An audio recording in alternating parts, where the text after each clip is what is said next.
Lena stared up at the imposing Victorian house. It loomed over her, a monument to forgotten grandeur and whispered secrets. The house was her inheritance, a gift from her deceased grandmother. It was a magnificent structure, with intricate carvings and a sprawling garden that had long since run wild.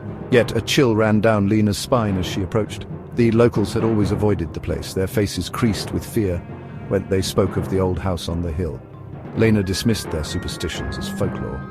She stepped across the threshold, her hand trembling slightly as she pushed open the heavy oak door. Dust motes danced in the faint rays of sunlight that pierced the gloom. The air was stale, heavy with the scent of decay, and something else Lena couldn't quite place. It felt cold, unwelcoming. Despite her unease, Lena felt a flicker of excitement. This was her chance for a new beginning, an escape from the city's suffocating embrace. She would restore the old house to its former glory. Little did she know the shadows within its walls held their breath, waiting for the chance to awaken. Days turned into weeks as Lena busied herself with unpacking and settling in.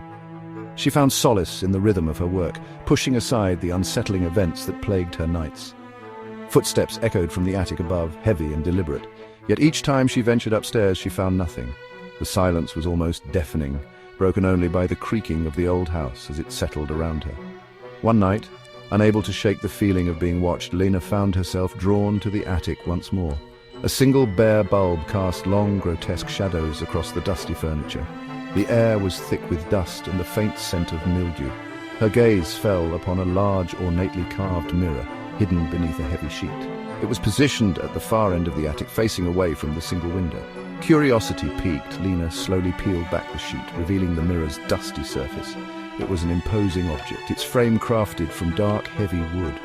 As she wiped away the dust, she noticed strange symbols etched into the frame, their meaning lost to time. A shiver ran down her spine as she gazed into the mirror's depths. The reflection staring back at Lena was not her own. The woman in the mirror had the same features, the same long dark hair and piercing blue eyes, but there was something different, something unsettling. The reflection's lips curled into a cruel smile, revealing teeth that were just a little too sharp, a little too long. Panic welled up inside Lena, but before she could scream, the reflection spoke. Its voice was a chilling whisper, devoid of warmth or humanity. "Let me in," it hissed, its eyes burning with an unnatural intensity. "We can trade places. You can be trapped in there, and I can be free." Lena stumbled back, her heart pounding in her chest. She wanted to tear her gaze away, to run from the attic and never look back, but the reflection held her captive. It reached out, its long, bony fingers scrabbling at the glass, leaving trails of icy cold in their wake. The attic seemed to grow colder, the air heavy with a suffocating dread. Desperate, Lena reached out to the only person she thought might believe her. Mr. Blackwood was an antique collector, a recluse who lived on the outskirts of town.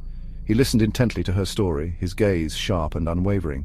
When Lena described the mirror and the strange symbols etched into its frame, a flicker of recognition crossed his face. "It's a doorway," Mr. Blackwood said, his voice grave. "A portal to somewhere else. Something must have trapped your reflection, and now it wants to be free." He accompanied Lena back to the house, his weathered face etched with concern. He examined the mirror carefully, muttering to himself in a language Lena didn't understand. Mr. Blackwood performed a ritual that night, chanting words of power as he painted symbols on the attic floor with a mixture of salt and herbs. He promised Lena he would take the mirror away, that he would find a way to seal the doorway for good. But as dawn broke, Mr. Blackwood was gone.